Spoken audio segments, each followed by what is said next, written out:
Here I have XIAOMI Redmi 10C, and today I'm going to show you how to enable watermark in camera on this device. So first let's open camera, tap here, go to its settings, and then go to watermark.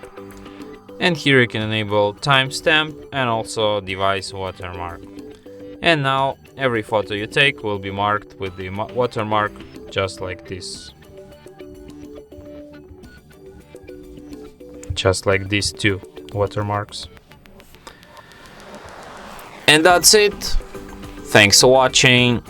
If you find this tutorial useful, don't forget to hit that like button and subscribe to our channel.